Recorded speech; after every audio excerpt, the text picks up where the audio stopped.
While remaining in the state of meditation, I'm going to read the words of Yogananda from Whispers from Eternity, the book of prayers written by him. Tune into these words as if they are coming directly from Yogananda, which they are. Feeling his presence, his vibration, his guidance for us. This is a prayer addressed to God as the Heavenly Father, as the cosmic vibration of Om. Manifest thyself to me, O Father, as the light of reason and as the blaze of wisdom, as the breeze of amity and of self-expanding harmony. Manifest thyself through the song of atoms and electrons, whose music vibration encompasses the universe. Teach me to hear thy cosmic voice, which first commanded all vibration to begin, inspiring every pinpoint of creation to sing its own special melody. Oh, let me hear within me thy cosmic voice, so long hidden behind the hubbub of outer creation. Let my magic wand of meditation touch all sounds and melt them into the one cosmic sound of Om. Lo, how it courses over the earth in the sky and far out from earth to reach the stars. Appear to me now as Om, Om, Om, thy cosmic song which gives life to and infuses all sounds. Every cell of my body, every nerve, every ripple of my thought now sings with thy great cosmic anthem, Om, Om, Om. Let's continue to stay in this inward state for the next few minutes as I invite all of us to go through a brief moment of contemplation before we begin our day. Let us all bring to our minds this moment something in our lives where we feel held back, some karma that we are working on, some obstacle we are wishing to overcome. Big or small, doesn't matter. Perhaps it is something that we want to conquer in ourselves, overcome laziness or short temper or something like that, or even, expand your financial prosperity or bring harmony into a certain relationship. Whatever it may be, just think of one instance or one karma particularly, holding it in your mind. And now, as that particular piece clarifies, become aware of your heart center at the center of your chest, visualizing a beautiful golden lotus gradually starting to bloom, illuminated by the sun at the spiritual eye. Feel this lotus of the heart rising towards the spiritual eye, the light emanating from there, the light of God, the love of Divine Mother. And now, as you visualize this, let's imagine the transcendent state of this karma. What would that look like? What quality would you embody to perfectly overcome this lesson? Or even if the solution is not clear, let's just hold it up and feel what the guidance is. Seeing yourself in a state of perfect joy, peace, and contentment. That karmic lesson being fulfilled, that harmony in the relationship or unlimited finances.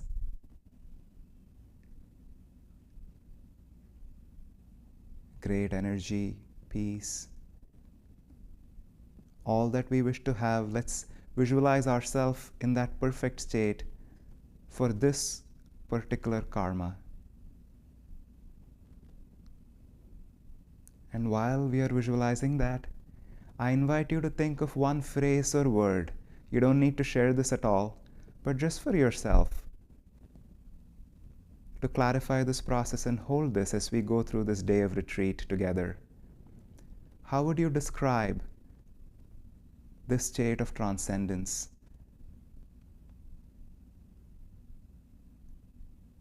Whatever comes to you right in this moment. Peace and harmony, joy, that which you're seeking to overcome the seed of karma.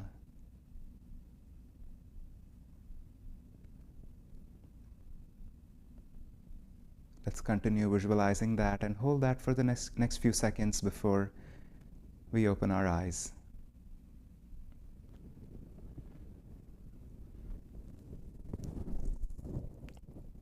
Om. Peace.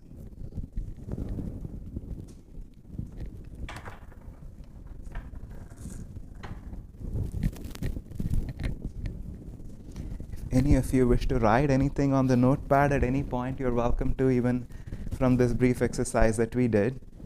Like I said, we won't directly be sharing what it is that you were contemplating on, but I think it'll be a theme that we will look at, perhaps, depending on how the day flows. So, again, thank you all for having me here. This is such a beautiful, sacred space, and I'm sure we'll have a wonderful day together. And thank you all for making the space and time. And I want to start by saying what a sacred opportunity this is for all of us to be able to set a day aside. I'm pretty sure I can look at my calendar. I know what life can be like, all the different things, whether it's family, job, errands to run. And when we make that commitment for ourselves, for our own higher self, to set aside time, it is a sacred opportunity, satsang as we call it. And we'll have a lot of time together, of course, in meditation, music, chanting, but also in casual satsang over lunch. But let's all keep our goal oriented towards what brought us here today.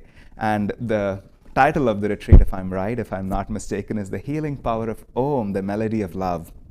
That particular phrase itself was coined first by Paramhansa Yogananda. He called Om the melody of love. We'll talk more about that just in a bit.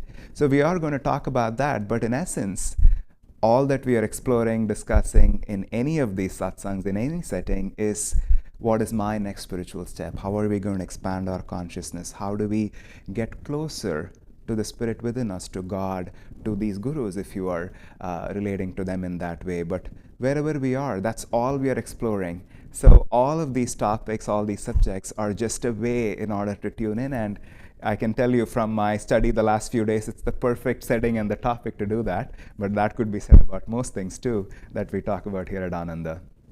But this opportunity, as I was saying, for us to be together, let's hold that goal. Again, you don't have to be with a lot of seriousness and gravitas throughout the day, but still always focused on that pole star of what it is I'm doing here and why I came here, and use this time as an opportunity, as that tool for transformation. Because when we are investing so much energy together, as the Bible says, when two or more are gathered in my name, I'm with them in their midst. And the satsang is very powerful. And I was here for the first time. I entered the Sangha house yesterday. I can feel the vibrations, all of your energies that has made this possible. So I just wanted to mention that before we begin, to hold that intention for the day and to see what it is that God, Yogananda, these gurus are trying to tell you, and through all of us, through each other, to be able to take our next spiritual step. And I'll also say it's pretty just a few housekeeping or logistics, if I may. It's very casual. We'll be flowing with the day. There'll be some music. I'll begin with a talk, but a lot of the other sections of the day would be pretty interactive and experiential. We'll have a lot of music, as you will see. Feel free to interrupt me anytime. Those of anyone that knows me in Palo Alto knows that all of us in Ananda, for that matter, we are all pretty fluid, and the way Swami instructed us to share or to present is always to tune in. It's a conversation. It seems like I'm the only one talking, but Swami instructed us or taught us to tune in to the room. So you are an active part of this. So feel free to raise your hands, interrupt me. I will not be interrupted. It actually enriches the whole experience when somebody shares or asks something or clarifies. So feel free to do that. And anything else? Well, I'll jump right into the subject of Om. This is not, let me say, it's not a philosophical or theological discussion or a retreat that we'll be sharing today. And I don't think any of the settings in Ananda are necessarily that. There is a lot of philosophy, and I can also say, speaking for myself and many of my friends, that is one of the first things that draws us onto the spiritual path. When you read the autobiography of a yogi, you're drawn to Eastern philosophy or certain ways of thinking, or at least ideas that appeal to us. But the spiritual path is not necessarily that. Philosophy, as you know, for those of you who know the etymology of it, it's the love for knowledge. The spiritual path is knowledge itself. It's the practice of it, it's the realization of it. So it's not the mere love or the study of it. So our exploration today, I hope, is an invitation to experience, to practice, to realize it for ourselves, the knowledge of who we are, what our true self is, and more importantly, or more practically, what makes us happy, what it is that we are seeking.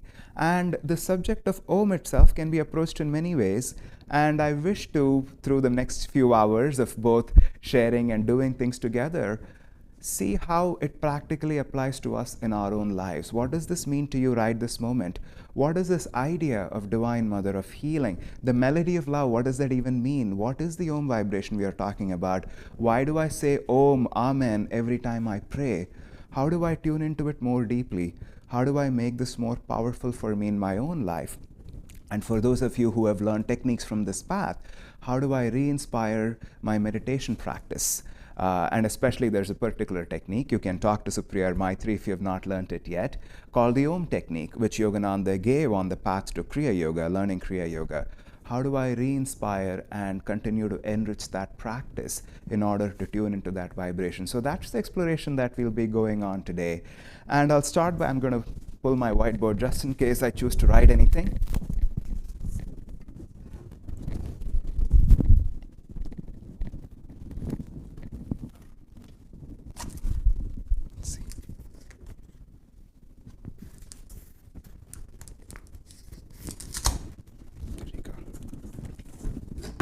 Pretty interesting. Give me 1 second here.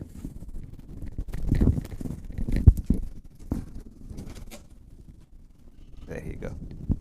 As you all know, Om looks like that. I'm not even going to draw that. That's the Sanskrit syllable. You don't need to know Sanskrit. It's the easiest of sounds to chant. And we will do a lot of Om chanting today also as we go through the day. I want to start off by saying, yesterday, I think it was Amol we were having dinner with, and we were somehow talking about the idea of vibration, of just feeling vibration. What does that even mean? And I can certainly say, if you were here this morning on a Saturday, if you have decided to dedicate a whole day to being here in satsang with all of us, perhaps at some point we have realized that this world is not what it looks like. Maybe you may not be saying it in the same words that I'm using. All of us might state it differently in our own minds and in our thoughts. But we have come to realize at some point that there is more to this world than what meets my eye. There is something that I feel, there's something that I'm seeking, and that's not just going to come from changing my job, getting into a new relationship, having more money, buying a new house, whatever it is that, let's just, be honest, all of us are often busy doing. Even if we are not greedy or necessarily selfish in any way, we are constantly trying to make our lives work. Finding that one piece here and then, switching it right there, and then maybe this and maybe that, and maybe this car needs to be fixed, and maybe my bedroom needs an extension, whatever it is that we are busy with. But underneath all of that, we are drawn to something like this. We aspire for spiritual growth because somewhere in there, and I have to say, not just from this one lifetime, as all of you might agree with me, we have come to realize that there's more to this world, there's more to my life, there's some purpose, some meaning to all of this design that I'm part of. The Yoga Sutras of Patanjali, for those of you that know, he was the first exponent of yoga who wrote what are called the Yoga Sutras. They're considered the primary scripture or literature from which all the yogic teachings are drawn. The very first verse of the Yoga Sutras, Patanjali starts by saying, thus we come to the study of yoga. So clearly implying, if I were to type it in Microsoft Word, I start my scripture by saying thus, it immediately put a red squiggly line underneath the thus. No, you can't start a sentence like that. You didn't write anything. But Patanjali did, and he knew what he was doing. Because it is hard to explain, but it's a matter of realization. We may not be astute or clever in how we articulate it, but we have all come to realize there is a lot that goes on before you come to the study of yoga, before you consciously start your spiritual pursuit, you seek God, that there has been a certain level of disillusionment, that you understand that there's more to this. There's something that I don't see, something that does not necessarily is defined by the physical laws of this plane, but is the vibration that is underneath all of it. And not only that, we seek this because we also know deep in our own heart, somewhere in there, that what I'm seeking is going to be found there. It's not going to be found just by tweaking the pieces on this material plane, but on the level that is subtler, that is deeper, on the level of the vibration.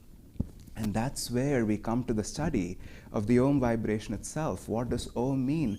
Om, of course, as we refer to it in that way, it sounds like it is almost something from the Hindu tradition. But as all of you may know by this point, it is actually universal. Yogananda, there's one more whisper where he talks about the Om vibration. He talks about, the Hindus refer to it as the Om vibration. In the Christian scriptures, we constantly keep chanting Amen. Every time we pray, every time we say grace, whatever it is that we bless, we always say Amen. And in Islam, we say Ameen. It just referred to by different words and through different concepts. These are all symbols. Just to be clear, when we talk about Om vibration, I'm not talking about OM or AUM. I know there's a big debate around that. That's not what we're talking about at all. Even those alphabets, even what we chant through our mouth, what the sound that comes is a symbol. Is a symbol for something that is vibrational, that has to be experienced within. And here is the greatest gift that Yogananda gave us, which can be heard within. We'll talk more about that just in a bit. In deep meditation, it is actually a sound that you hear, but as the Hindu scriptures call it, and as Bharat explains in this book, again, I might sound like I'm digressing, but I'm keeping track of all my threads. But I also want to talk about this book. If you have not read it, I would highly recommend it at any point. It's a very easy read, actually. It's called Om, the Melody of Love. As you can see, the retreat is inspired by the title of this book. It's written by this man named Joseph Cornell, or most of us know him as Nayaswami Bharat. He is one of the founding members of Ananda. And he really explains and talks about this concept of the cosmic vibration in a very poetic but also practical way. And as he quotes the Hindu scriptures in one of the chapters, Om is the unstruck sound. Sound, as we hear through the ears, the eardrum vibrates because the vibration comes, and the vibration itself on this plane is produced because something strikes another thing. There's sound. You can press the key of the harmonium. There's a thing in there, that metal string in there that vibrates. Whatever musical instrument it is, the human voice, it's because the larynx, our vocal cords are vibrating. That's how we are producing sound. Whereas the Om is a sound that we actually hear, but it's an unstruck sound. What does that even mean? Again, it's hard to put a lot of words to it, but we'll try and experience and practice it as we go through the day. It is a sound that we hear not by the vibration of the eardrums, but through our inner ear. When we are able to turn the senses inward, it might sound strange to you, but when you have the experience, it will require no explanation. And even if you don't hear the glory or the thunderous sound of Om in all of its entirety, when you start tuning in, you start hearing the sounds in your astral spine. That part of ourselves, the energetic body, that is right underneath the sheath of matter. And we start tuning into that, and we start hearing it. And it almost offers this beautiful invitation for us to go deeper, to go inward. And so the vibration that we are talking about, all that this plane looks like, and what it is that we are seeking is present there, is present just beneath the surface. And it is pretty enticing. That's what I know. Clearly, there are a lot of people in the Dallas metropolitan area, and 20 of us are in this room. So there's a lot out there that keeps us busy. that keeps us believing that all that we're looking for is somehow going to be found somewhere else. And then there is this other call of the Om vibration. In the Hindu scriptures, when we talk of creation itself, again, coming to this idea of vibration and the subtlety of how all of these things manifest, the matter, this is not just the Hindu scriptures, this is, I know, very fascinating for a lot of us in these last few decades.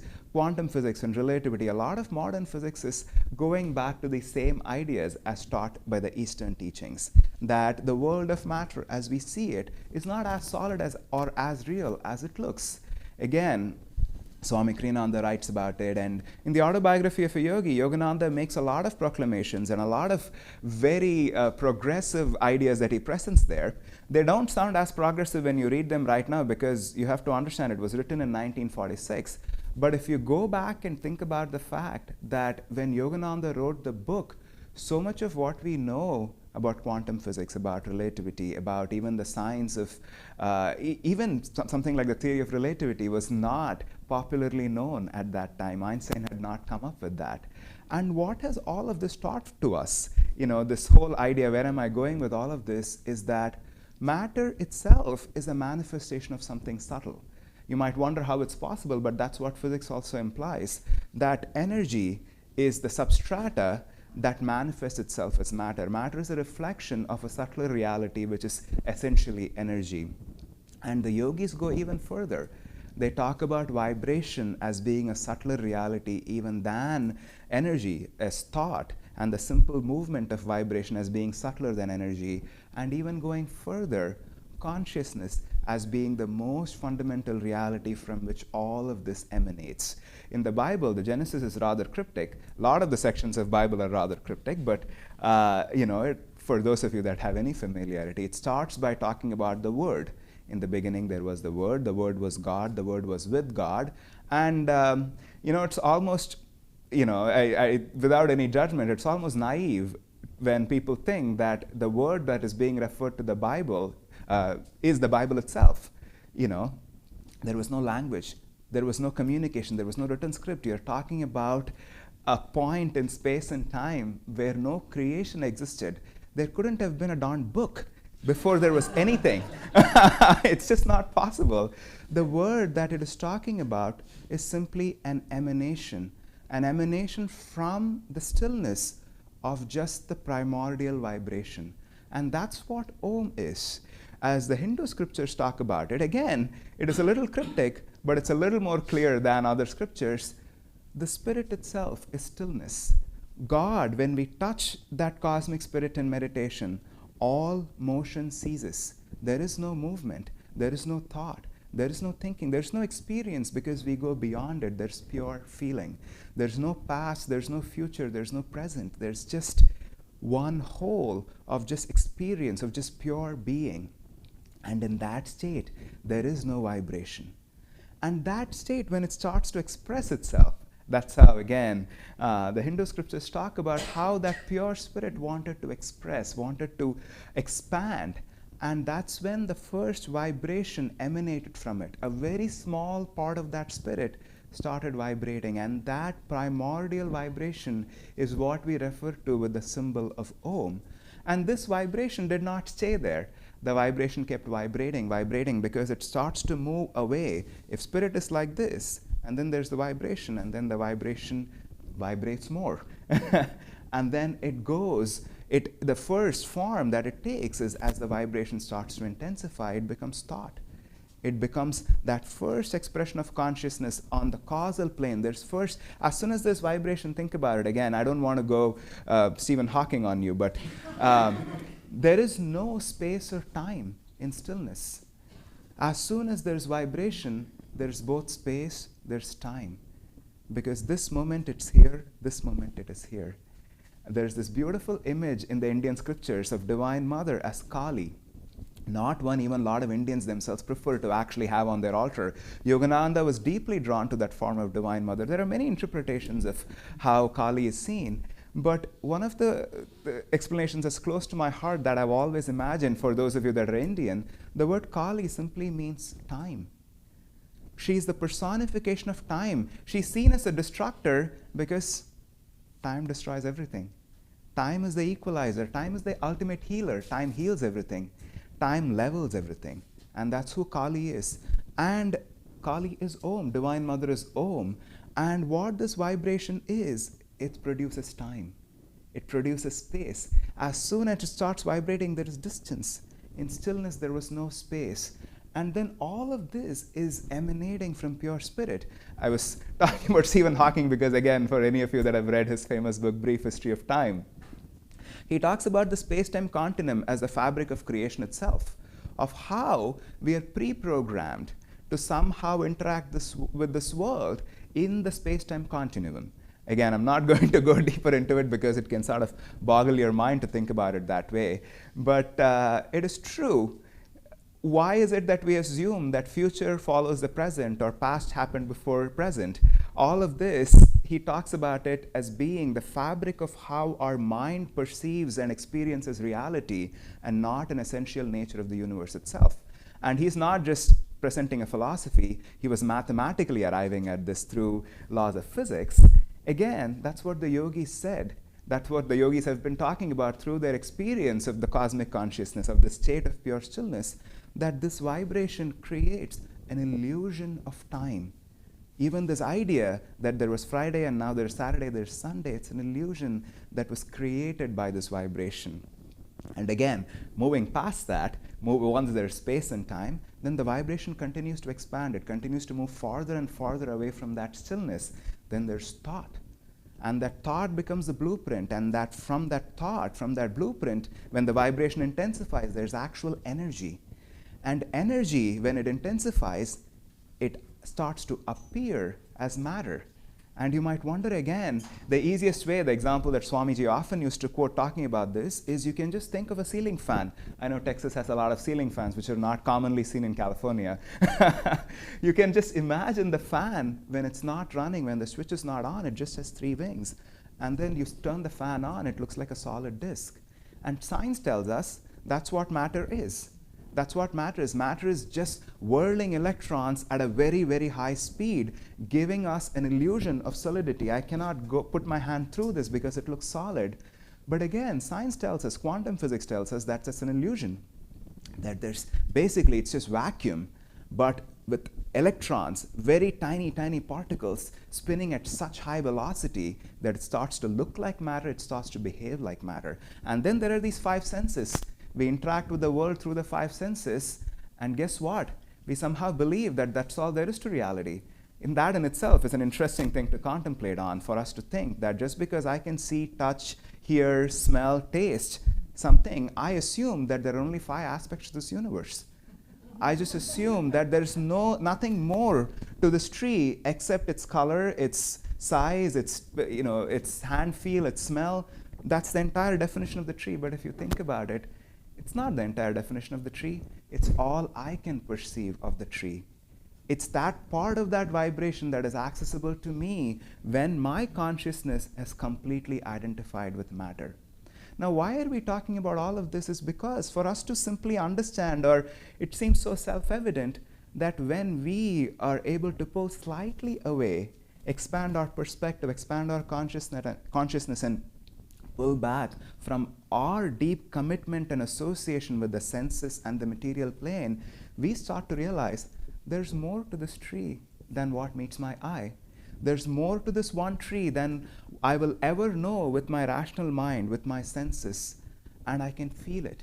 And that's where, that's the whole principle of meditation, because we pull back from the senses, we pull back from what appears to be true to tune into something subtler. Even if we are not going to reach God realization in one meditation, we just step slightly away from that illusion that all of this is absolute. And we understand that there's more to this. I'm not just defined by my body and my brain. My own reality is much more than can be limited by whatever constructs I hold for myself. And talking of the Om vibration is that first seed, is that first seed of thought, is that first seed of movement that emanates. It is time, it is space, it is Divine Mother. And you know why it is Divine Mother is because she plays two roles. Again, most of us are not fond of the Christian theology when it comes to Satan, because obviously he has a very bad rep over hundreds of years. But thankfully, in the Indian teachings, we have a better word for it. We call it Maya. Maya literally means measurer, that which measures, that which creates an illusion of distance. Maya is that which makes me believe, which convinces me that I'm separate from Bristol, that we are not the same person. I'm separate from this post-it note, that somehow all of this is separate, and my ego is identified with this little self, with this body, my mind, my thoughts. And this measurement starts from that vibration. It starts from that impulse of spirit to expand into something outside. Now, there is another aspect, the Divine Mother, which is that aspect of her which draws us back. Because you see, just as this vibration emanated from spirit and created that illusion of separation, the key to dissolving that separation also has to be within this vibration.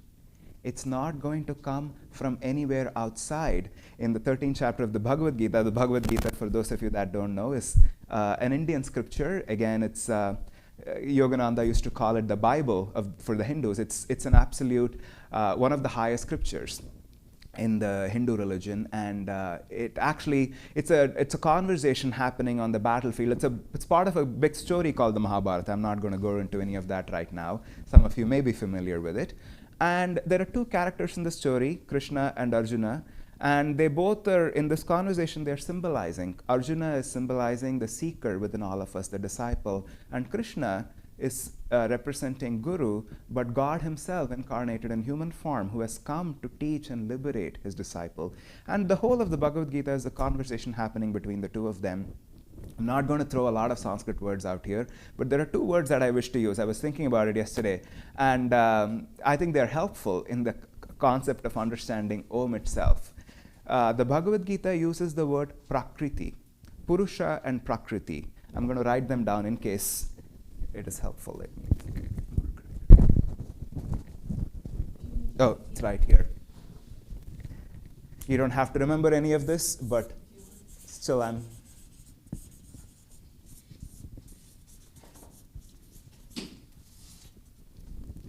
Purusha is the spirit. Purusha is the absolute consciousness, the stillness that is always unmoving. And Prakriti, interestingly, one of the translations of that word is nature. By nature, I don't mean just forests and rivers and mountains.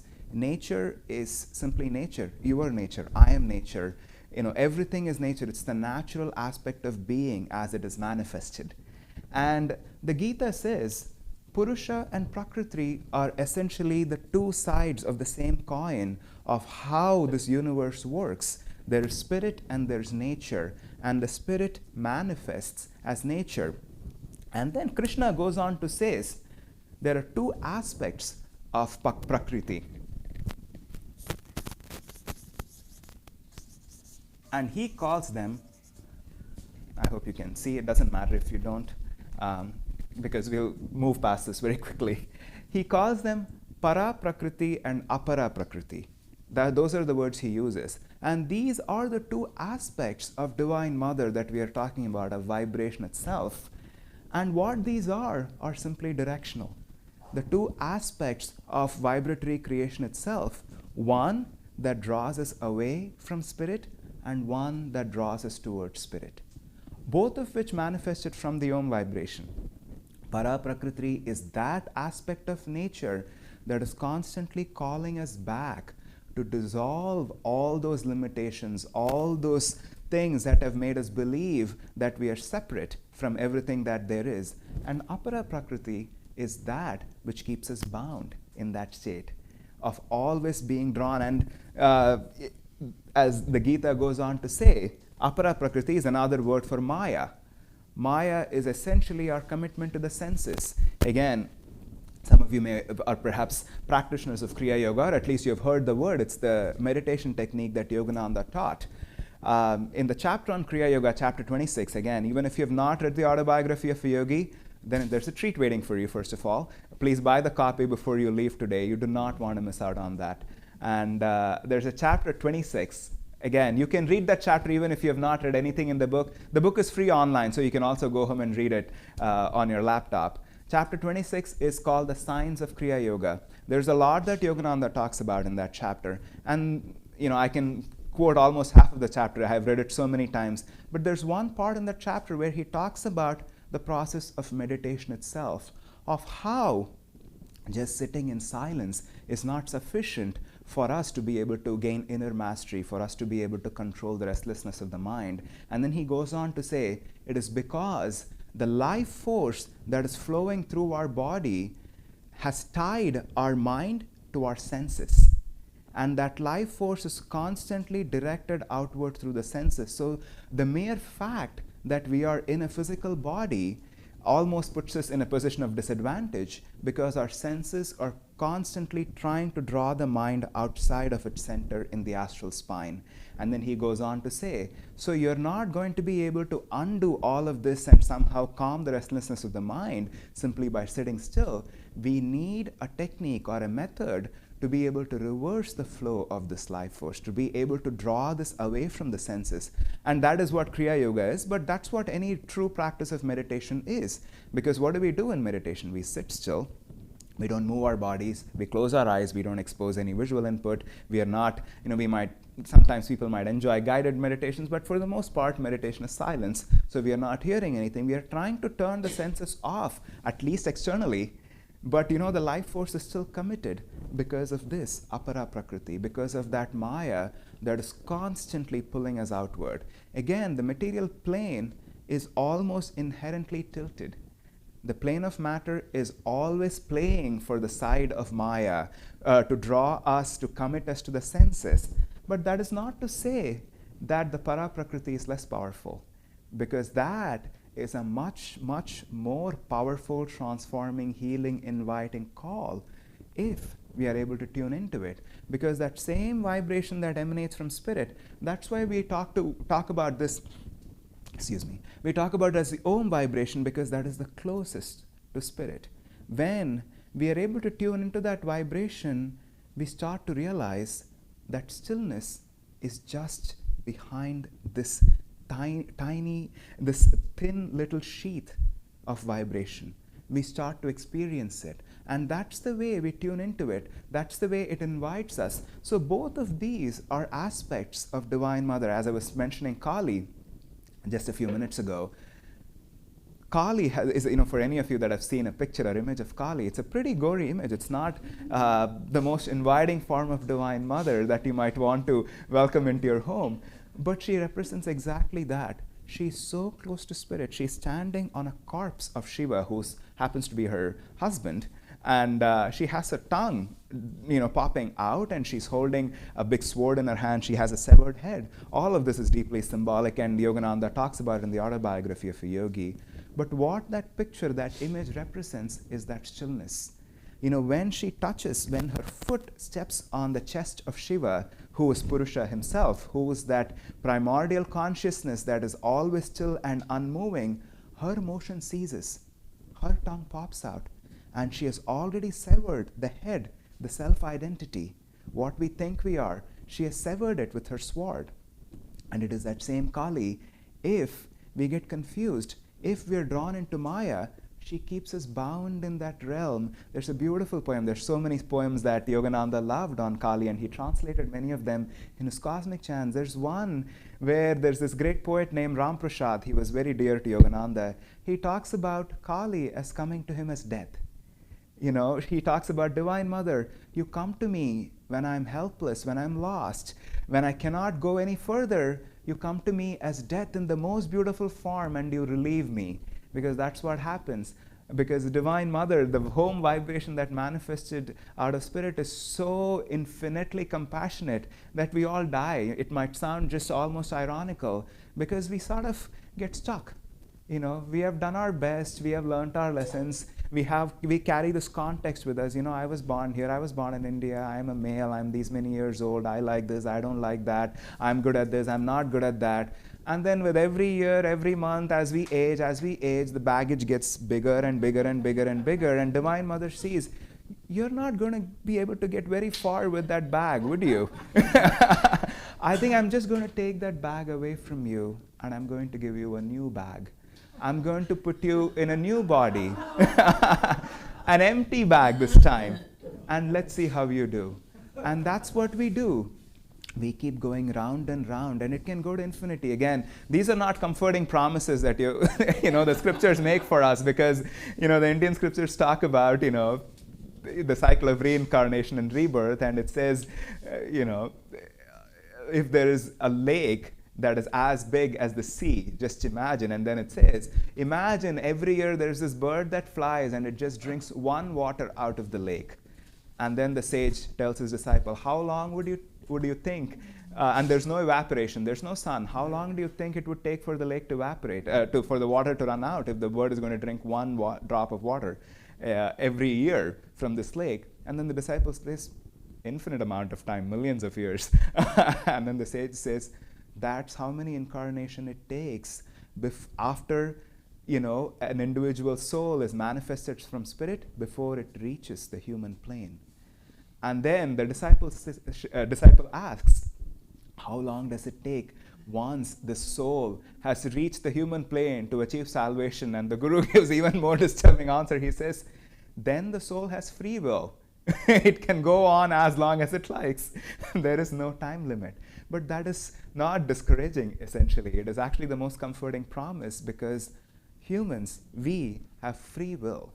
We have the power of choice. We have that ability to actually control our destiny in a way that no other creature can. So it could be millions of years, or it could be 100 years, or it could be this year or this lifetime, whatever that is. So that is also the encouraging part of that promise. But coming back to Maya and the Om vibration, what that promise, what the Om vibration holds for us is that doorway back to spirit. For us to be able to realize that this call is always there. It cannot be heard through my outer ear. It cannot be found through things that I can seek, enjoy, experience on this plane, but it has to be heard within. There's a beautiful story. It's not a story, it's actually an exchange between Yogananda and Kriyananda, who was, for any of you who are new, I refer to Yogananda as master. I did not introduce all of this. Maybe all of you are familiar, but just for those that may not be, because that's how his disciples referred to him as master. So when I use the word master, I'm referring to Yogananda. When I use the word Swamiji, I'm referring to Swami Kriyananda, who was a direct disciple of Yogananda, who was the founder of Ananda, who many of us consider not just our friend, our great spiritual teacher. And Yogananda we call our guru. If it's confusing, we'll talk to you later about it. It doesn't really matter at all. All of these are gurus. Yogananda gave us a lot of options to choose from, to tune into. So as I was saying, there's this beautiful story from New Path, which is the autobiography of Swami Kriyananda. Especially, he writes a lot about his time with Yogananda, last 4 years of Yogananda's life, that Swami was very close with him. And it's not a story, it's an exchange that happened between them. In the last year of Yogananda's life, he basically retired in a desert retreat in 29 Palms. And he barely had any, he did not involve himself in organizational work. He was primarily in seclusion and writing. And Swami was with him during that time in Southern California in 29 Palms. And one day, Yogananda and Swamiji were just walking hand in hand. And Yogananda looked at Swamiji and he asked a question. He asked him, the earth revolves around the sun, right? And Swamiji said yes. And Swamiji at this point was thinking, he obviously, all of this is new science. We are talking about 1948 or 49 or 51. So maybe he thought maybe Yogananda was trying to educate himself on astronomy. And then he said yes. And Yogananda asked, how is it that the earth stays in orbit all the time? And Swamiji says, Master, it is the gravitational pull of the sun. That's why the earth constantly stays in orbit.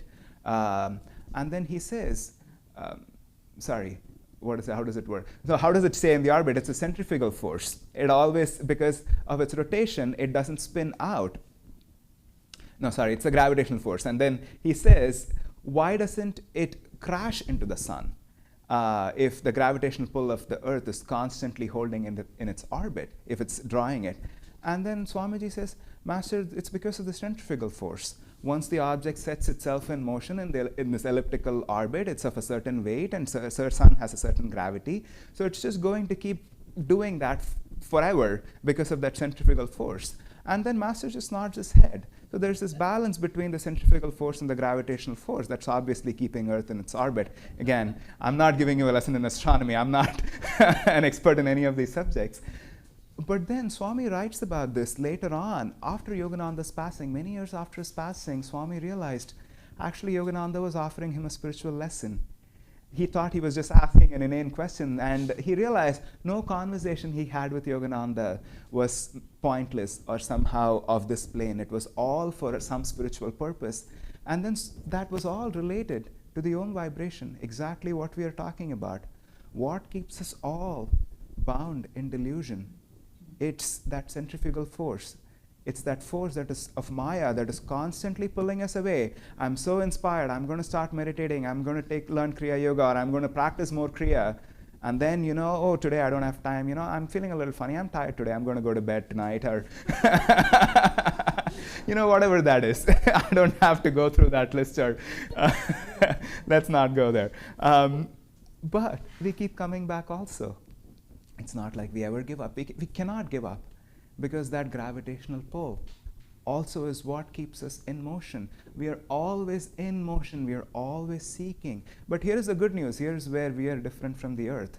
Because we are not in an ellipse. We are in a spiral. We are in a spiral that is constantly spiraling its way towards the sun, not to crash and burn, but to unite, to finally dissolve all that is holding us back into that vibration. And I'll offer one last thought, and then we'll try a few other things. I don't want to keep talking, or we'll open for questions. There's one thing that we all want to remember with the Om vibration, which is the most important of all things, which is why I don't have the book here in front of me. I read from the Whispers from Eternity when we did our brief meditation. Yogananda called his book of prayer demands Whispers from Eternity. And there's a lot of clue in just that word. The vibration of Om, the sound of Om, is a whisper. He did not call it the clarion call from the infinite. The sounds of this world are loud. They're imposing. They're compelling. The sound of Om is soft. It's a whisper. It's inviting. It never imposes itself. You have to ask for it. That's the gift of free will. We have to invest our own self-will. We have to put in that effort in order to move closer to it, without which that experience is never imposed on us. God is never going to say, not because He doesn't love us, not because Divine Mother is not compassionate, but this whole design is created for that self-expression of spirit into creation. So He's not going to spoil His own game. He's not going to just say, that's too much. Let's just give you an experience of Om, just liberate you into Samadhi. Sometimes we wish it were the case, but honestly, as they say, what is that thing, if you were to tear open the cocoon of a butterfly, it won't be able to fly. We won't be able to soar in spirit, because this mastery that we are seeking is self-mastery. When we are able to perceive that sound, when we are able to draw all our energy away from the senses, then we experience a kind of joy, we start to expand in creation. We start to feel ourselves in every atom of creation. Anandamoyi Ma, who was a great saint, those of you that have read the autobiography of Yogi, I'm sure, know a lot about her, because Yogananda talks about her in his book. There was one satsang with her devotees, and she also lived through a lot of these great souls. Yogananda lived through 3 world wars, the Vietnam War, World War I, World War II, not the Korean War, not the Vietnam War, Korean War. And Anandamayi Ma lived through a lot of tumult in her life too, a lot of wars, a lot of famines, droughts, thousands, millions of people dying in front of her eyes. And it was one of these intense times of great, great suffering. And somebody in the audience asked Anandamayi Ma, why is there so much suffering in this world? Why do people have to suffer so much to find God? This world just seems so terrible. And then she looked at this person and said, I don't know what you're talking about. All I see is perfect light. I have no idea what you're referring to. She was not stupid. She was not naive. But what we realize is when we tune into the comfort of the Om vibration, reality starts to look different. Even the very idea of suffering, was Christ suffering on the cross? The Christian theology for hundreds of years, they sort of make a big deal out of it. He's like right there, like, oh my God, somebody did this to me. That's not what Christ was experiencing. His soul was soaring. Swami loved the image of the San Damiano cross that you see in Assisi with St. Francis resurrected, because on that cross you see Jesus from Easter. He's on this cross with his hands spread out like this, but you see his eyes are looking up. You read the Bible, you read what Jesus was even saying when he was being crucified. He was not suffering the way you or I would suffer if somebody just took us out on the streets of Dallas and crucified us. I mean, that's not going to happen. That's not the time we live in. But because we are so bound to the body, we reflect all those same limitations on the masters, on God, and on spirit. We experience suffering. They don't. When Yogananda was with a great saint, Ramana Maharishi, in India, and they had an interview, it is recorded in the notes that somebody took who was present there. And I think this is quoted even in the autobiography of a yogi. Yogananda asked, he was not asking for his own knowledge, he was also presenting these conversations for disciples to learn from. He asked Ramana Maharishi, why is there suffering in this world? And Ramana Maharishi gave a different answer from Anandamayi Ma. He just looked at him and said, what suffers? What suffers? The ego suffers, the body suffers.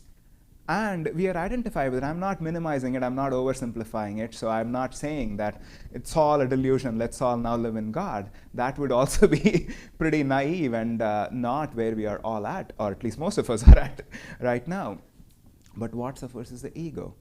And I'm saying all of this because sometimes we question, even when we are not sure. If Divine Mother is compassionate, why am I going through this experience? Divine Mother, can you please take my back pain away? Or she will, if it is meant to be. But in the midst of it, while we experience the fruits of our own karma, the Om vibration is always waiting to provide that comfort. That's the promise. Because when we are able to listen to that whisper from eternity, that's what Om is. That melody of love, that gentle whisper which we can tune into in our own meditation practice, then we realize this is not as bad. I'm so grateful.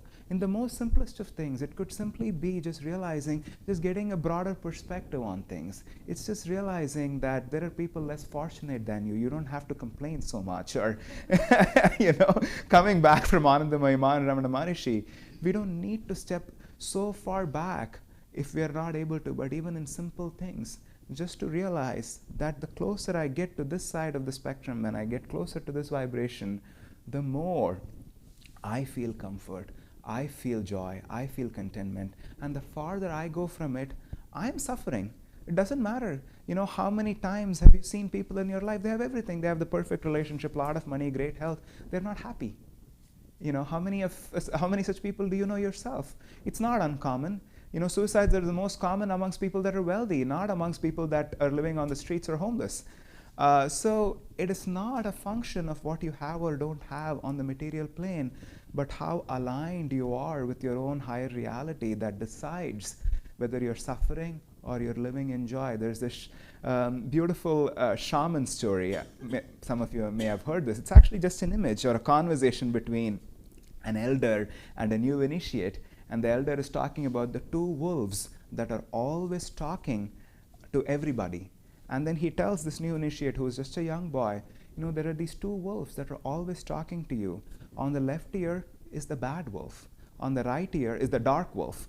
And on the right ear is the white wolf. And they're always telling you different things. They're in fact telling you the opposite things to do. And he goes on to say to this young boy, the more you listen to the dark wolf, the more you're going to suffer. The more you're going to listen to the white wolf, you're going to be happy. And he says the fight never stops. They're always in battle.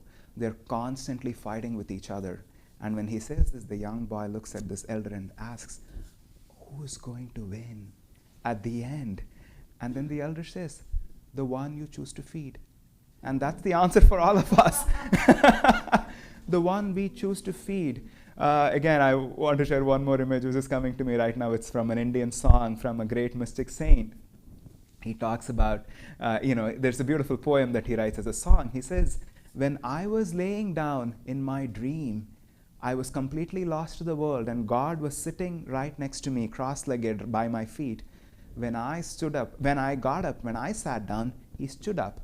When I stood up, he started walking towards me. And when I started walking towards me, he started running towards me. And that's the poem goes on like that. What he's talking about is simply this idea that even the slightest effort we make to tune into that, to go inside, is multiplied many, many times, because it is not just, I'm talking about self-effort as essential to be able to approach that stillness, to be able to commune with the Om vibration. But also remember that self-effort is multiplied many times, because that aspect of God, Divine Mother, Kali, is also waiting for all of us. Divine Mother is waiting to offer all of her gifts, all of her compassion to us. And the moment we start walking, she starts running towards us.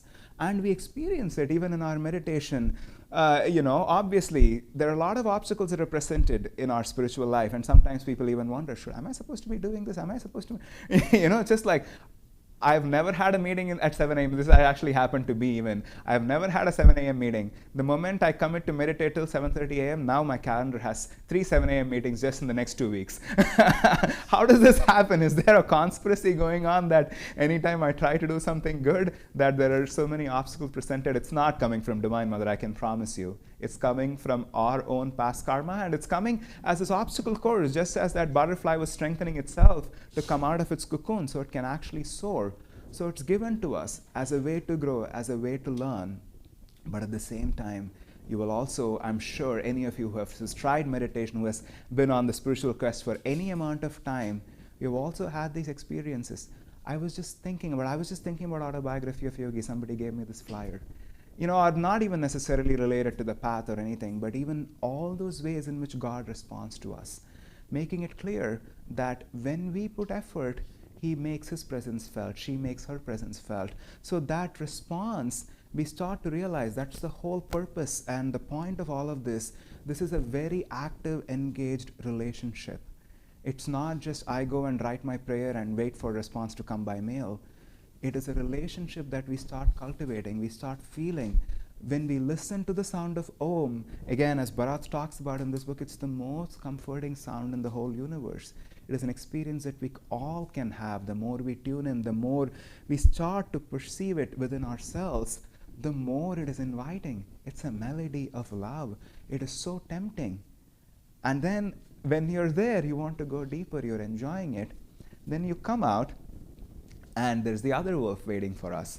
And then you are on Instagram just scrolling through, not on Ananda, Texas, but on all the other pages that you're not supposed to be on, or you're just, it's been 1 hour, 20 minutes, you've been on Netflix or whatever it is. And then you realize, I'm not sure I want to meditate today. Maybe I'll just have one more bowl of ice cream or whatever it is. It is exactly both aspects of Divine Mother have the same power, because they are the two wolves that are constantly speaking to us. They are the two streams of vibration, two streams of consciousness that are always in battle in our own consciousness. And we have the choice, and that's the greatest news of all. We have the choice to decide which one we want to feed. To decide, as all of you did, to drive here an hour for some, to come on a Saturday morning and spend a day in satsang, to be able to meditate together, to chant together, to tune into all of this. So I'm going to take a brief pause. I've been talking for a while, and let's see, are there any questions? We will now do a couple of things, but take a break from lecture. But before we do that, does anybody have any thoughts to share, questions to ask? Yes, Linda. What is the age of Brahma? The age of Brahma. I'll tell you a joke. Stephen Hawking Yeah. does the math, right? And according to him, it's the tipping point at which those two forces I know. switch. I don't have any educated, informed opinion about the calculations that he presents. Perhaps it's true. The way Yogananda explained it is 1 day of Brahma is, there are a lot of theories. I'm sure all of you are familiar with the word Big Bang. there's this theory of how there was just this, again, it is talking about the Om vibration in essence. There was just what is called just the singularity of just nothingness, just one particle, because without that science cannot function. But we are talking about a time where that one particle did not exist. And then there was that one particle from which the universe exploded. And again, if you've kept any pulse on physics in the last 20 years, scientists are also discovering that the idea of Big Bang is actually a fallacy. It's not true. It is actually more a pulsating model of just a universe that's constantly in a state of expansion, and then it completely dissolves, and then it again starts from a Big Bang. So it's not one Big Bang, but in this infinite cycle of time, the universe is just doing this. It's just going in and out, in and out. And the day of Brahma is the one pulsation of creation where all vibration is dissolved, and then it again stays in that singularity, in that nothingness, and then it is manifested again to start over the whole process of going back into creation. How long that period of time is, I don't have any comments on the calculation. It's scary to necessarily contemplate on, because Yogananda also said, Swamiji asked Yogananda this particular question, if one is not liberated by the end of the day of Brahma, what happens? Is there a default, catch-all? Like, in programming languages, you have a catch-all section. You just sort of like, oh, now everybody gets liberated. Yogananda said, no, unfortunately not. That spark of individuality, not your ego, but just that essence of you being you, stays in a dormant state in the night of Brahma until manifested again, and that soul picks up exactly where it left. And then he says, what if you're liberated in the day of Brahma? Then you're always forever infinitely established in the freedom of God.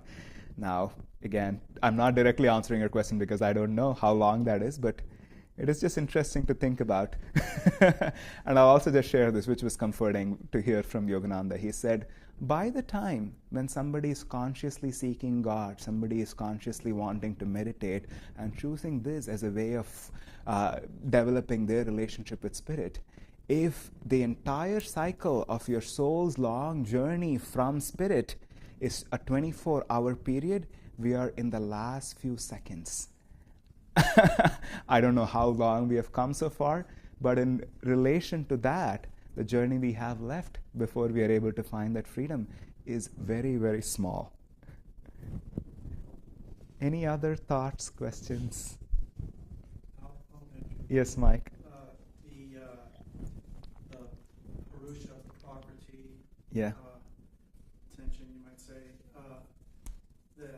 or the two wolves. Yeah. Either one. Well, it doesn't seem like the battle is always equal. For example, if one hasn't been meditating, A, and B, if one is in 3 weeks of seclusion. It is an interesting, it's like any battle. That's how I think about it. The battle looks different. There are two warring parties, and the battle looks different depending on where you're standing. If you're way on this side and you're just been there hanging out a lot and you're just constantly being dragged, obviously it's a much more uphill battle versus if you find yourself there. Now, this is the part which is hard for a lot of us to hear, because we wish that if we find way ourselves here on the side that we don't want to be, somehow just because we want it, we'll immediately jump here. But it often doesn't work that way, because as our dear friend Asha used to say, the most you can travel in one step is the distance between your 2 feet. And we have to start putting one foot in front of the other, and the battle does look different to your question. When we have not meditated for 3 weeks, it is an uphill battle.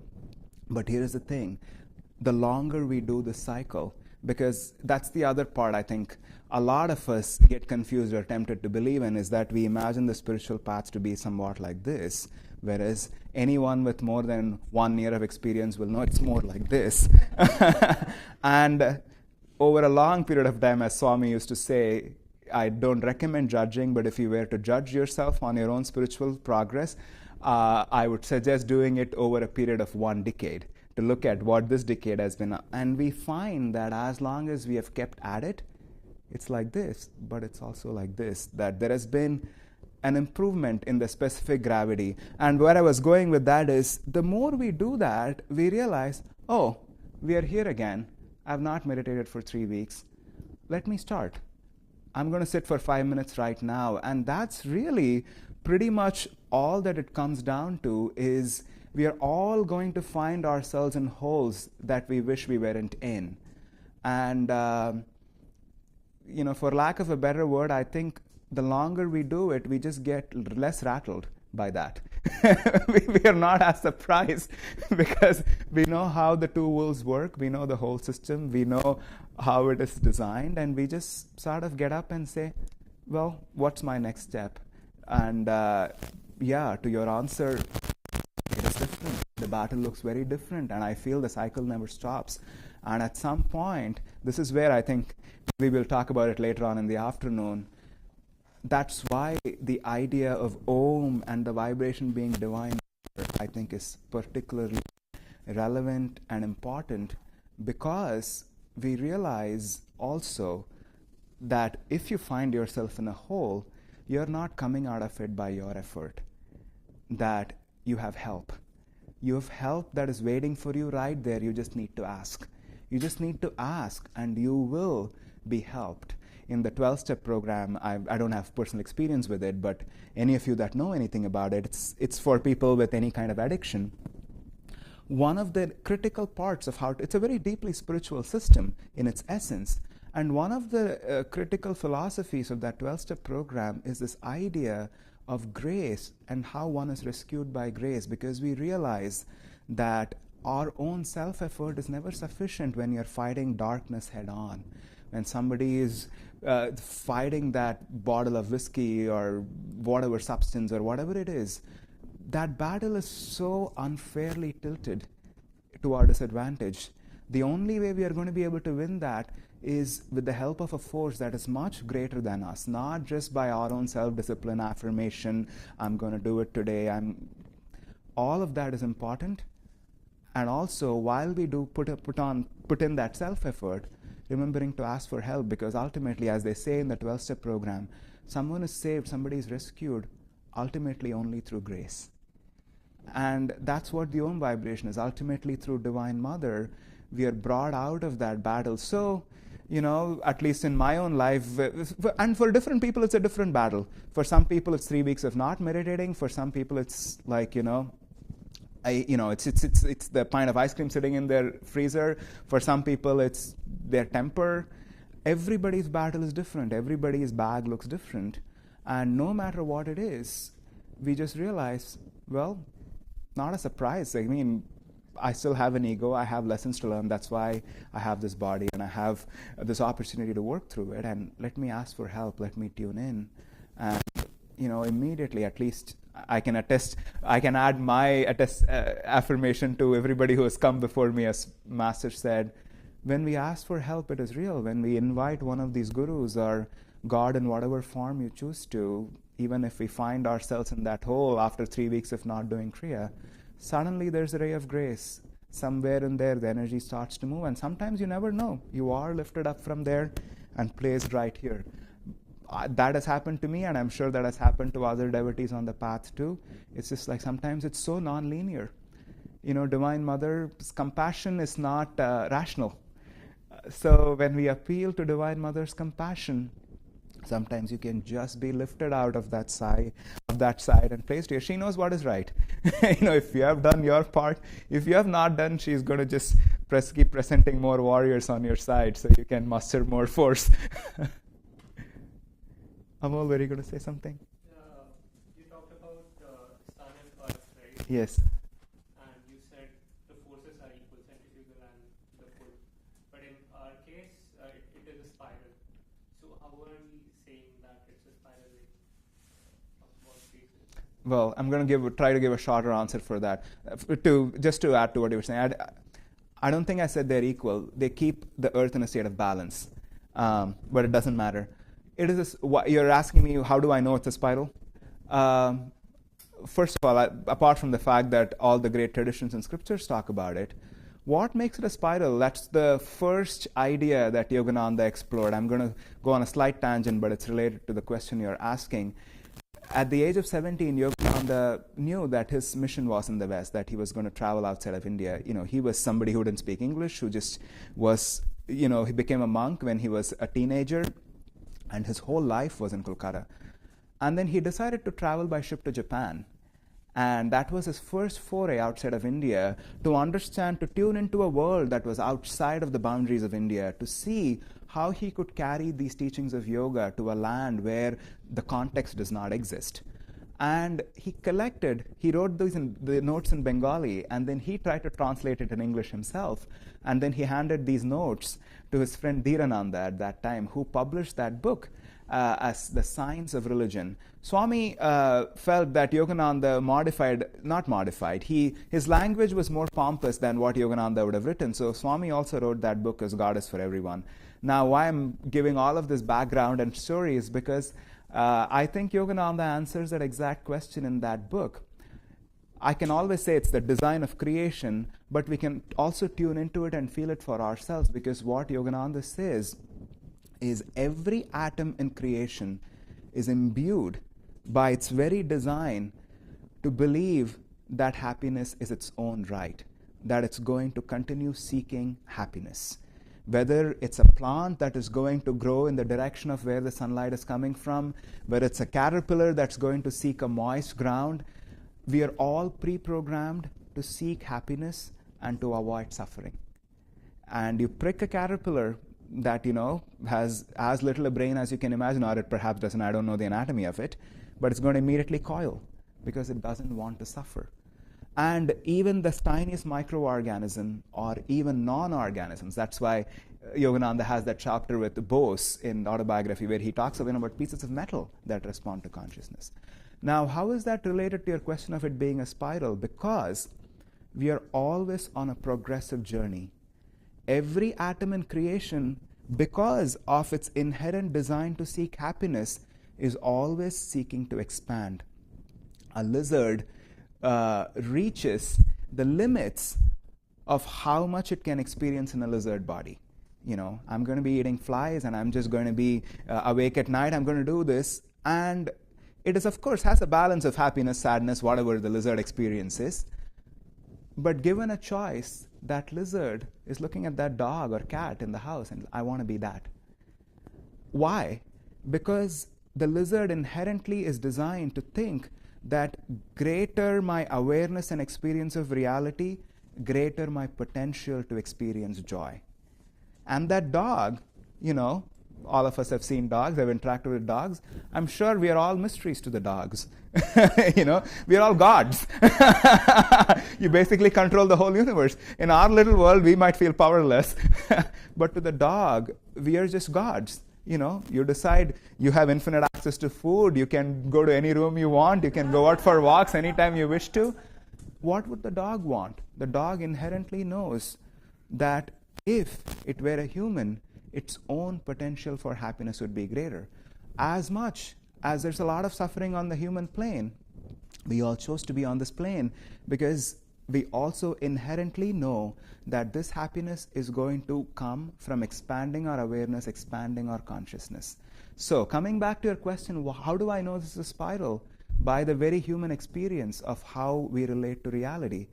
Because we are constantly seeking to expand. See, once we reach that level of free will, it becomes tricky. We cannot see it as clearly as a bug and a plant and a lizard and a dog and a human, but it is the same story. Even on the human level, we are living with this inherent understanding in our soul, not in our minds, that when I expand, that gives me greater potential for happiness. And we are built in with this desire for happiness, not just desire, but also belief. Why is suffering so uncomfortable? Why do we get so distraught, distressed, completely broken by suffering? Because we can never accept it as a stable state. Because deep in our souls, we are committed to this idea that I'm not supposed to suffer. That's what even makes suffering uncomfortable. That's what makes pain uncomfortable, physical, emotional, mental, whatever it may be. So this is a spiral because we are designed that way. Creation is designed that way. And because of that desire to seek happiness, because of our commitment to joy and happiness, we will never stop. We are going to want greater and greater proximity to the sun, whether we consciously realize it or not. I'll end with this one conversation that Yogananda had with his disciple. This disciple, Yogananda knew he was going to leave the ashram and leave the spiritual path. And he had an element of sincerity, but also he had karma that was and delusions that were going to take him away. And so this disciple looked at Yogananda and asked, Master, can you promise me, will I always be on the spiritual path? The disciple was meaning, will I always be able to stay in the ashram and be with you? And Yogananda, he didn't know he knew what to say, but he didn't want to directly answer that question the way he was asking. And he looked at this disciple and he said, every particle in creation is on the spiritual path. How can somebody not be on the spiritual path? And because that is the spiritual path is the pursuit of joy, the pursuit of soul expansion, and that is the spiral. That is not a state of balance. Nobody ever, whether or not, they might be happy with the way things are, but deep in their soul, nobody ever says, I just exactly want to be where I am. Even if you say that, the body doesn't allow you to say, I just want to be exactly where I am, and then my knee starts to not work, and then and then I start to age, and things fall apart. So, the short answer to your question is just the design, but that design is not random. It's because every atom in creation is endowed with that pursuit for joy, for pursuit of happiness, and that comes by closer proximity to the source. Hi, Mallory. Yes?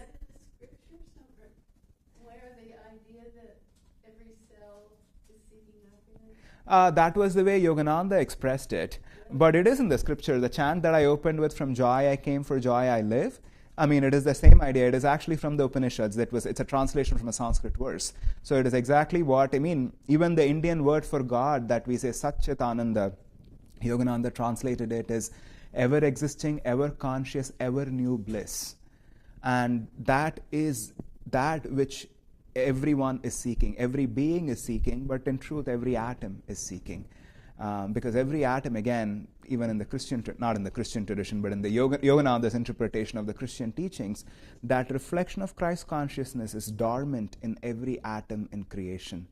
Christ is present equally at the center of each particle in creation. And because of that reflection of spirit, it is constantly going to seek union with that spirit. Any other questions, thoughts? Lynn? Yeah.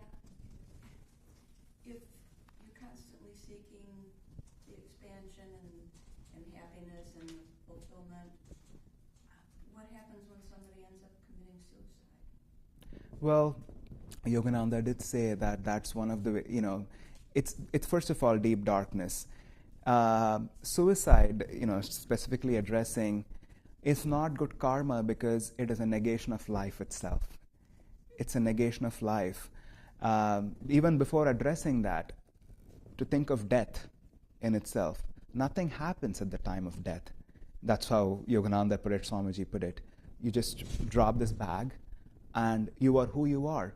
We carry all of it, and the reason why the idea of hell and heaven are presented in various religions is because without the limitation of this body, because this body has so many physical compulsion that it carks our experience, it limits our experience. And when that cark is removed, the experience gets amplified 1,000 times. So if your inherent inclination or orientation was positive, you go to heaven because your experience amplifies so many times positively. And if your inherent orientation was negative, then you experience hell. Not because these are real planes or real places where you're imprisoned, but because we experience it so much more intensely without the limitation of the body. Now, somebody who is making that choice has gone to that depth of suffering, an extent to which they think negating life itself is somehow going to be an answer. Obviously, it is a confusion.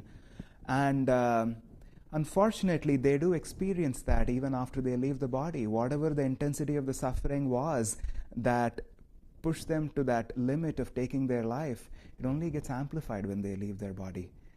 When you're in the body, this plane is very heterogeneous. all kinds of vibrations exist here. And we physically can do a lot. And also, you're upset, you're depressed, you're really angry or whatever, and then you're hungry. And then you're and then you're sleepy. So the cycle sort of pads itself. We have a way to cope and grow through suffering when we are in a physical body. And when that form is taken away, then we experience it so much more intensely. And that's why even the scriptures, we get stuck there for a longer time. It takes much longer. That's what Yogananda said. It takes much longer to make spiritual progress in the astral world. So you better go to a good world because on this plane, progress is quicker. But I also want to balance that by saying there were occasions where there were people that made that decision, and somebody approached Swami when somebody's close friend decided to take their life, and this person was a deeply committed disciple of this path, and they went to Swamiji and asked, Swamiji, did that person accrue a lot of bad karma for doing this? Are they now going to suffer a lot more than they did? And Swamiji, God is compassionate. Divine Mother is not a ruthless tyrant. So actually Swamiji said, she gave it her best shot. She did her best with the life she had. This person, obviously, nobody who takes their life, they generally are psychiatrically disturbed. And, oftentimes it's very challenging to navigate the world or cope with it. So it's not a categorical answer, but the truth or the fact of the matter is, it is a very unwise direction because it does not decrease but only amplifies suffering for the person choosing that. Any other questions, thoughts? Yes, Amol. Miss, I might sound very skeptical. No. You're sounding curious, which is the best thing to be. You talked about reincarnation, right? Yes. So how can we be sure that it exists and it actually happens? Yes, that's a very, very fair question. I may or may not be able to give you a fair answer, but it's a very fair question. The truth of the matter is, it is one of those principles, just like the study of yoga.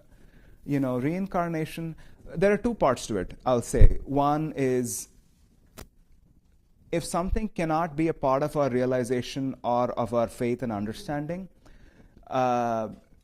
we work with what is, and then we allow the rest of it to support and substantiate it. What I mean by that is, if for somebody, the system of yoga, of meditation, of the Indian teachings is built upon the principle of reincarnation, even if somebody is not sure about that, even if that's not something that they're able to make use of, whether or not you're skeptical, somebody might actually be skeptical about it.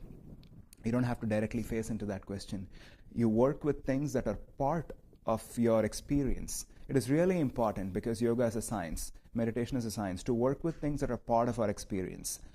Gradually what happens is we have enough experience to substantiate if, I don't quite know how Tylenol is actually going to help with my headache, but I just know the guy went to school for 5 years and he has done his internship, he has been doing this for 20 years, and he tells me, take 2 Tylenols, it's going to help with your headache.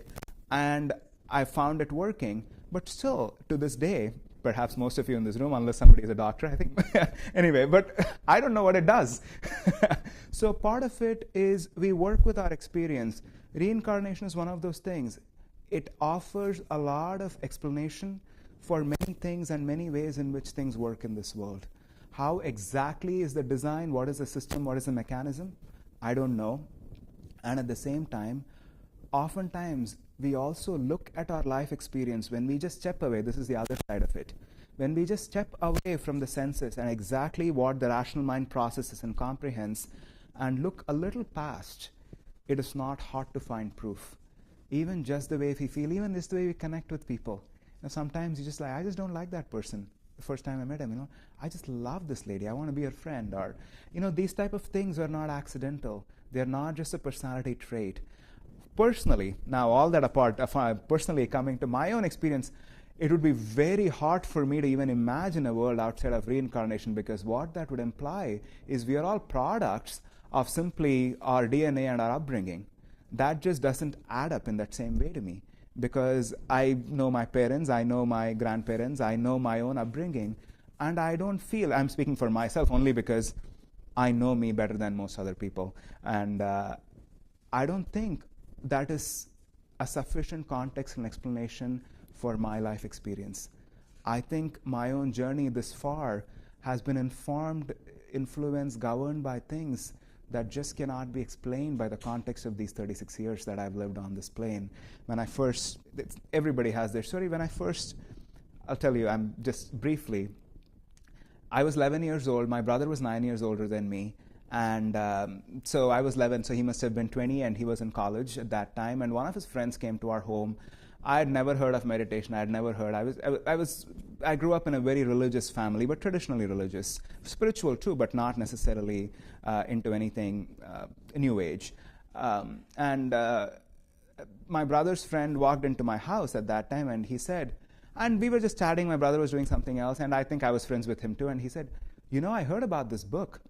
And he didn't tell me, he told me, he might have told me the name of the book, but he didn't have a copy, I remember.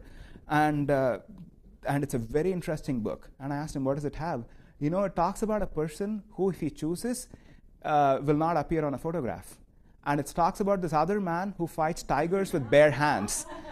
And I thought to myself, that is very interesting. I want to know more. He was talking about the autobiography of a yogi. And that's all. And within 2 weeks, I grew up in Chennai, which is a city in the southern part of India. I was at an exhibition, like a book fair, where they had a lot of things and stalls. And, this was in the late 90s. Right now, 50 rupees in India will not get you a candy bar, but I had 50 rupees in my pocket. Back then, 50 rupees in the late 90s was sufficient for most things. And that was a lot of money for an 11-year-old, and that's all the money I had. And I was walking through this bookstall.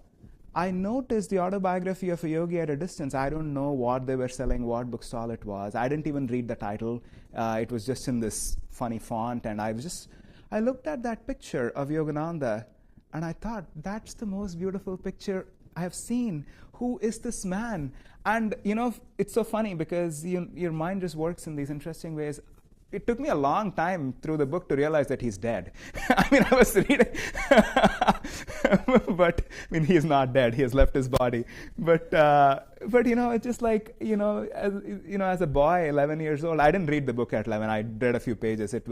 I was past 20 before I could actually read it. It's not 11-year-old reading material. Although, if somebody's interested, you can give it to them when they're 11.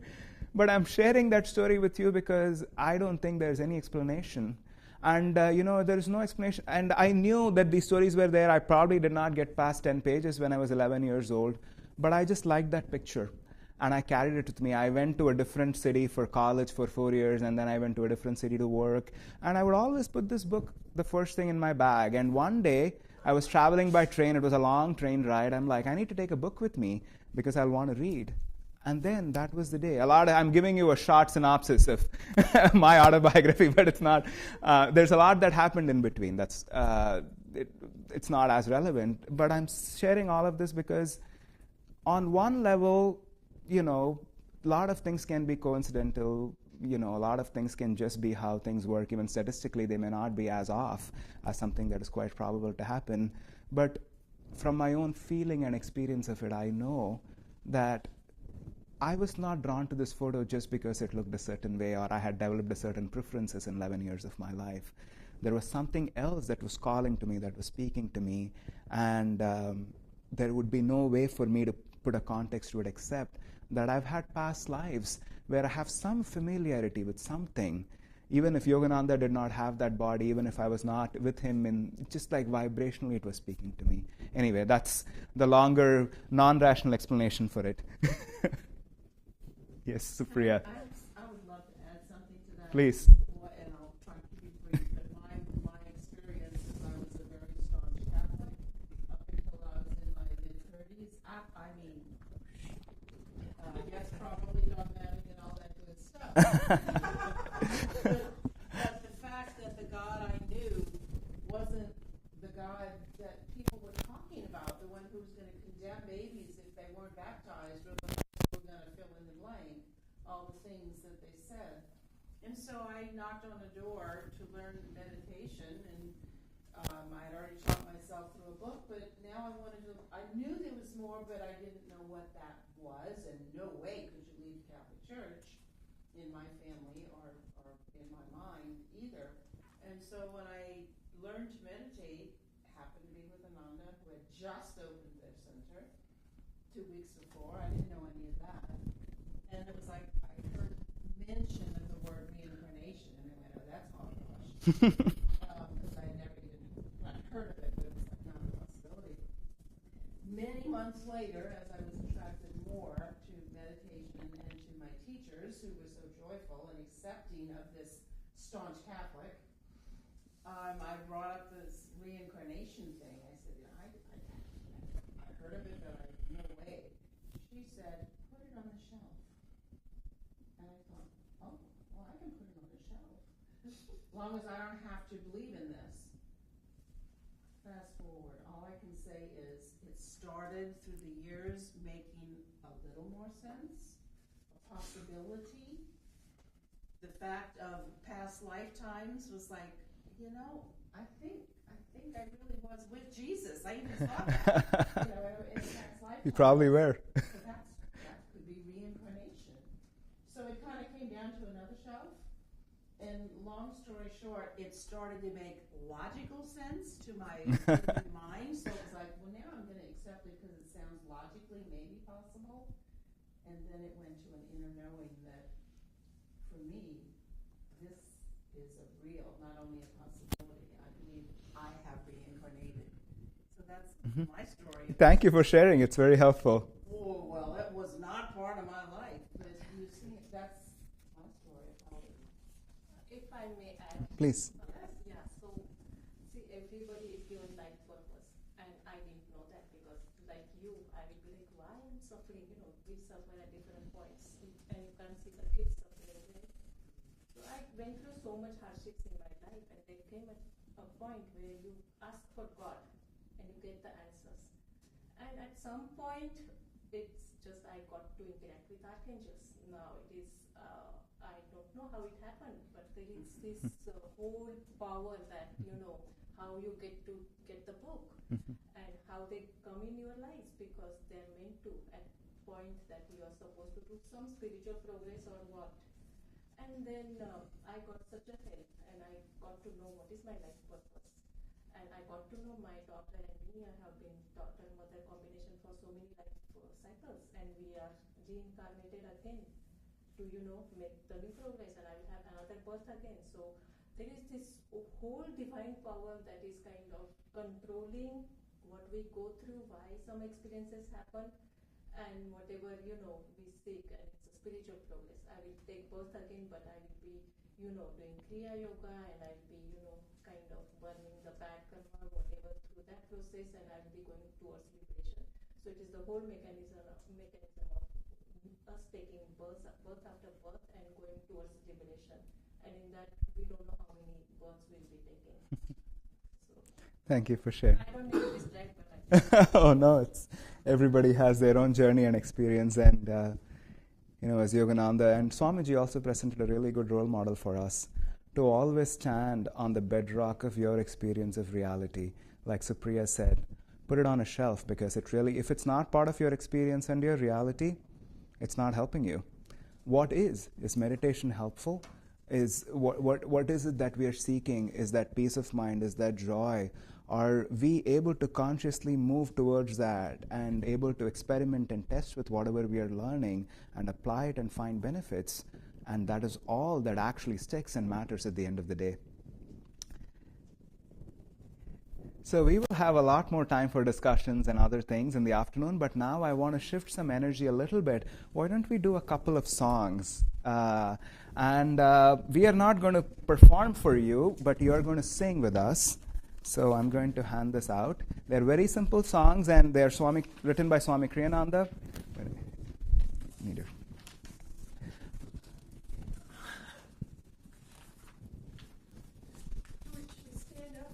Yes, let's do super conscious. I forgot. Let's do super conscious living exercises. They're really fun to do. Atul, would you mind giving? So we are going to do some fun exercises. For those of you that don't know, where I come from in Palo Alto, there's actually a school.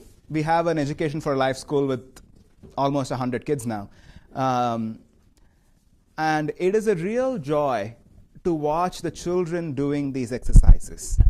And I'm going to invite all of us to role play today. If we were a 5-year-old, how would you be doing this? So they are very simple exercises, some physical movements, and then I will share the affirmation. We'll do a few rounds of each exercise. There are 4 or 5. Just get into it, and the point and the purpose is to move energy, because we are soon going to focus that energy. We are going to go outdoor and do a different activity, but right now we are awakening that energy. So the first exercise is I'm awake and ready. We walk by lifting our knees up and moving our hands along with it. I am awake and ready. Awake. The most important part is the smile. With a smile. And ready. I am awake and ready. I am awake and ready. I am awake and ready. I am awake and ready. Okay, just as a 5-year-old. The next one is I'm positive, energetic. You might want to spread out for this one. Just find any spot. I'm positive, energetic, enthusiastic. If you cannot jump, it's okay, but you can. I'm positive, energetic, enthusiastic. I am positive, energetic, enthusiastic. I am positive, energetic, enthusiastic. That's enough. We don't want too much cardio. I'm the master of my body, master of myself. We are going to tap with our knuckles. I'm the master of my body. I'm master of myself. I'm master of my body. I'm master of myself. Body. I am master of myself. I am master of my body. I am master of myself. Awake, rejoice my body cells. Just rubbing our hands, our body, our legs. Awake, rejoice my body cells. Awake, rejoice my body cells. Awake, rejoice my body cells. Be glad my brain, be wise and strong.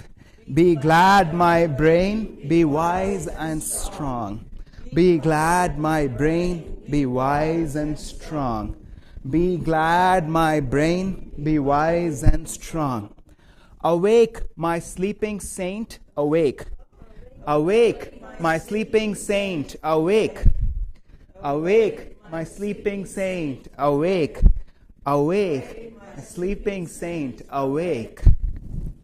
Okay, now that all the saints have woken up, we can all sit down.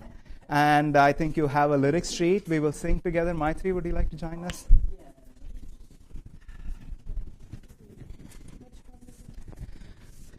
Now let's do Lightly I Fly.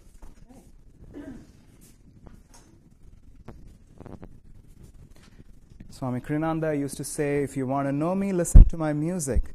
There's such simplicity, but also just very high vibrations in his music.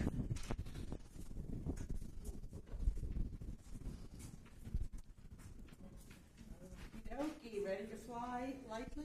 We do this with our postnatal moms and babies. We take the babies.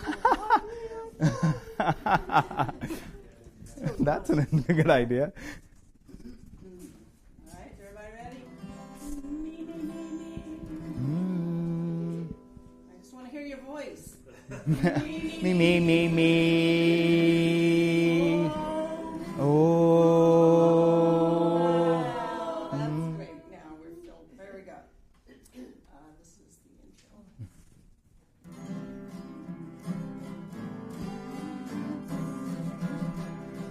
Lightly I fly when I live in laughter. Lightly I fly when my heart sings. Lightly I fly when I live in laughter. Lightly I fly when my heart sings. Fling to the ground every heavy burden. Now I can soar up above the clouds. Fling to the ground every heavy burden. Now I can soar up above the clouds. Lightly I fly when I live in laughter. Lightly I fly when my heart sings. Lightly I fly when I live in laughter. Lightly I fly when my heart sings.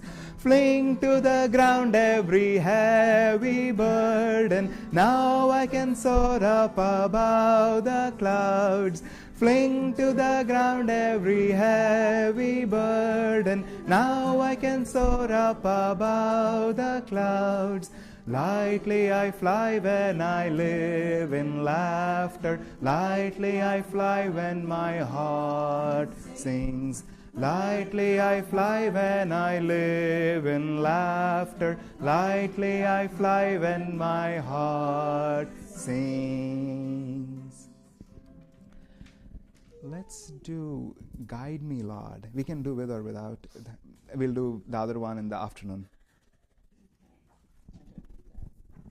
I know this one, but I know the chords. You can try, or it's actually a very easy one even to just sing a cappella, but I think. Guide me, Lord, throughout this day, in all I do, in all I say. Tell me when I go astray. Hold me in thy light. Help me see that happiness comes not with wanting more but less. Teach me all my friends to bless. Hold them in thy light. Guide me, Lord, throughout this day, in all I do, in all I say. Heal me when I go astray. Hold me in thy light. Help me see that happiness comes not with wanting more but less. Teach me all my friends to bless. Hold them in thy light. I know. Not all Swami Kriyananda songs are children's songs. We just pick the ones which are really fun to sing along with. So we'll give, why don't we, I know some of you are already taking a restroom break. Why don't we do that? We'll come back. We're going to go do a brief activity outdoors before lunch. But does anybody else need to take a restroom break? We'll give a few minutes for others to come back if you need to go. 5 minutes and I'll ring a bell or play a harmonium or Sure. something. Yeah, we'll ring a bell in 5 minutes. That sounds good.